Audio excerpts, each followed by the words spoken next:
प्यारे बच्चों, इस वीडियो में हम कक्षा 10 गणित मनोहर रे प्रश्नावली 1B के बारे में अध्ययन करेंगे, जिसमें प्रश्न संख्या हमारा 6 है।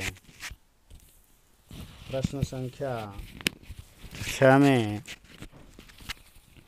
दिया है कि यदि HCF 120 और 225 का 15 हो तो हमें LCM यहाँ रहेगा हमारा LCM 120 और 225 का हमें ज्ञात करना है।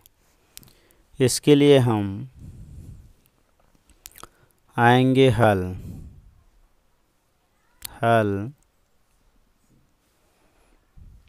में क्या मिलेगा कि दिया है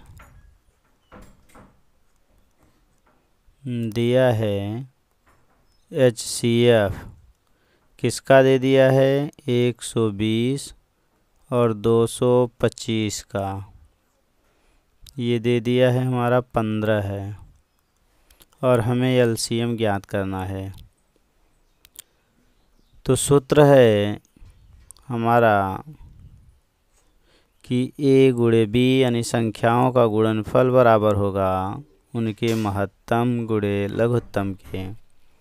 पहली संख्या जो A दिया है वह है हमारा 120, दूसरी संख्या जो होगी वही B होगी 225 है, और जो H दे दिया है महत्तम वो दे दिया है 15।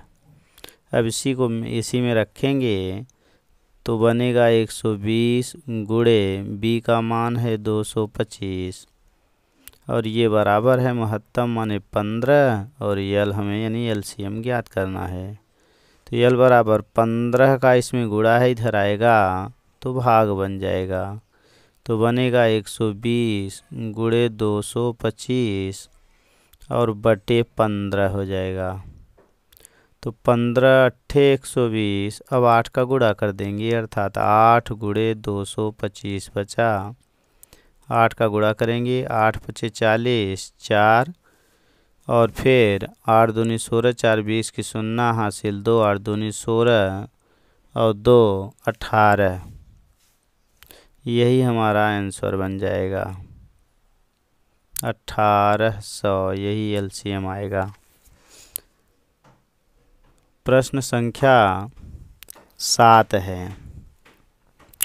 करा नीचे दी गई आकृति में x और y के मान हमें ज्ञात करने हैं, इसी का मान निकालना है।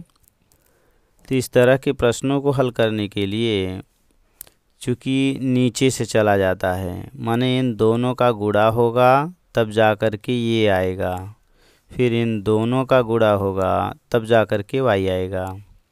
तो यहाँ क्या मिल जाएगा कि हल में मिलेगा, इन दोनों का हम गुणा करेंगे और इसके बराबर लिखेंगे तो x बराबर बन जाएगा 3 गुणे 7, तो 3 सते 21, एक आंसर ये हो गया x का मान। अब इसका मतलब ये जो x है ये 21 हो गया। अब इन दोनों का गुणा करके तब y लिखेंगे, तो y बराबर है 4 गुणे x बराबर हो गया 4 गुणे x यानी 21, क्योंकि x का मान 21 है। गुणा करेंगे 4 1 का 4 4 दूनी 8 84, ये y का मान हो गया, ये दूसरा आंसर बना। तो आंसर में क्या मिला, x बराबर 21 मिल गया और y बराबर 84 मिल गया, यही हमारा आंसर हो गया। अगला है प्रश्न संख्या 8। प्रश्न संख्या 8 में दिया है कि 18 और 117 के HCF को इतने के रूप में दर्शाया गया है, यहाँ रहेगा दर्शाया गया है। तो m का मान ज्ञात कीजिए, साथ ही 18 117 का LCM भी निकालना है। तो पहले हम आएंगे, यानी दोनों संख्याओं का HCF इतने के रूप में दिया है, तो पहले हम HCF ही निकाल लेंगे। फिर एलसीएम निकालने के लिए आएंगे तो हल में दो संख्याएं दी गई हैं। एक संख्या यानी दिया है में मिलेगा, ये सब दिया है। एक संख्या अर्थात a बराबर है 18, दूसरी संख्या b बराबर है 117। अब इसी का हमें निकालना है HCF, तो खंड करेंगे तो 18 का खंड यानी 2 से काटेंगे 9, फिर 3 से काटेंगे, फिर 3 से काटेंगे, तो ये बन जाएगा 2 गुणे 3 गुणे 3। अब 117 का खंड करेंगे तो ये हमारा 117 कटेगा 3 से, 3 त्रिक्का 9, 2 बचा 3 9 27, फिर 3 इक्का 3 त्रिक्का 9, फिर 13 मिला, तो ये बन जाएगा हमारा 3 गुणे 3 गुणे 13 मिला। अब हमें निकालना है पहले HCF, तो HCF बराबर मिल जाएगा जो दोनों में कॉमन हो, 2 3 है, अर्थात 3 गुणे 3, तो 3 त्रिक्का 9 आ गया, HCF मिल गया। अब आगे आएंगे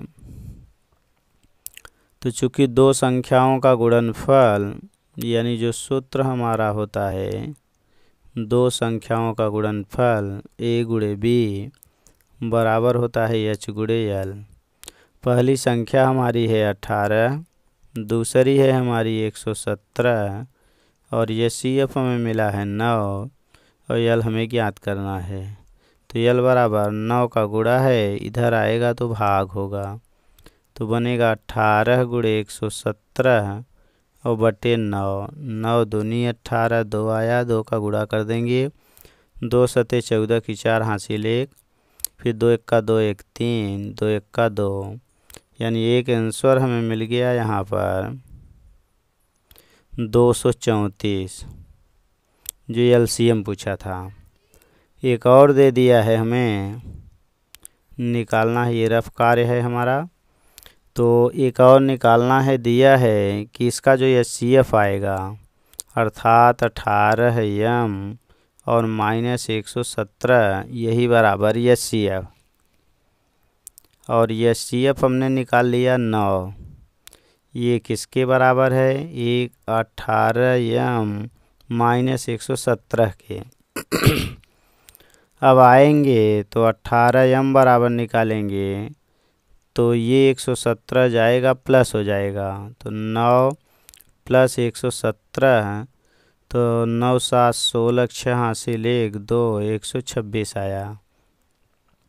m बराबर निकालेंगे तो 126 गुणा है 18 का, तो भाग हो जाएगा, 18 सत्ते 126 होगा, तो m का जो मान मिला वो 7 मिल गया। तो दो चीज़ें मिला हमें, एक तो मिला LCM, ये बराबर हो गया 234, दूसरा मिल गया m बराबर मिल गया 7, और यही दोनों हमारे आंसर हो जाएंगे।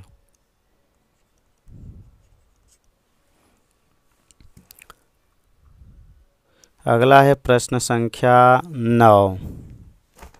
प्रश्न संख्या 9 में कह रहा है कि यहाँ है आपका जांच कीजिए कि क्या किसी प्राकृतिक संख्या n के लिए संख्या छघाती n अंक 0 पर समाप्त हो सकती है। तो अगर हम करें समझने के लिए और रफ समझें, तो चूँकि 0 तभी आएगा जब 2 गुणे 5 हो, तो ये 10 एक 0 पर समाप्त हो गया। अगर हम 2 2 ले लेते हैं यानी 2 घाते 2 गुणे 5, तो 2 दूनी 4 गुणे 5 यानी 20 आ गया।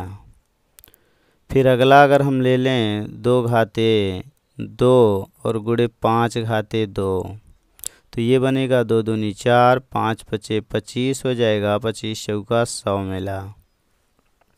इस तरह से यदि हम देखें कि 2 की घात 1 है, 5 की घात 1 है तो 1 जीरो आया। 2 की घात 2 है, 5 की घात 1 है तो एक ही जीरो आया। अर्थात 2 की घात और 5 की घात में जिसकी घात कम होगी उसी के बराबर जीरो हमें प्राप्त होता है। यहाँ दोनों घात बराबर थी इसलिए इसका 2 जीरो आया। तो इसी तरह से अगर हम बात करें कि 2 की घात 3 हो और 5 की घात 2 हो तो दोनों में 2 होने चाहिए और उसके साथ साथ यानी 2 भी हो और 5 भी हो, और दोनों में जिसकी घात कम होगी तो 2 घात कम है तो इसका मतलब इसमें जो आएगा 2 जीरो आएगा। ये तो हमारा समझने के लिए था रफ डायग्राम। अब यहाँ हम बात कर रहे हैं 6 घाते n है, तो इसको अगर हम तोड़ेंगे तो 2 तिहाई 6 होगा और होल घाते n बनाएंगे, अर्थात ये हमारा रहा हल। तो ये बराबर अगर हम बात करें तो 2 घाते n होगा और 3 घाते n होगा। इसमें 2 तो है लेकिन 5 नहीं है, और हमने कहा जब तक 2 और 5 दोनों नहीं होंगे तब तक जीरो पर समाप्त नहीं होगा। अब यहाँ यही लिखना है, चूँकि 6 घाते n में 5 विद्यमान नहीं है, विद्यमान नहीं है, अर्थात इसमें 5 नहीं है, इसलिए यह संख्या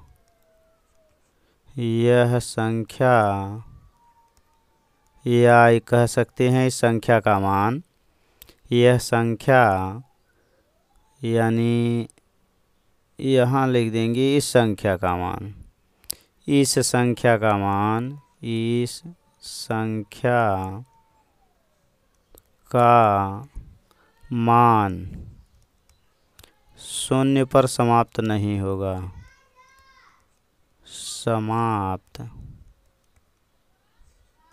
नहीं होगा।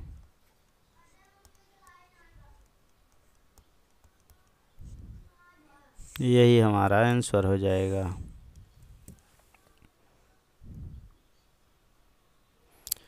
तो इसलिए इस वीडियो को अंत तक देखने के लिए धन्यवाद।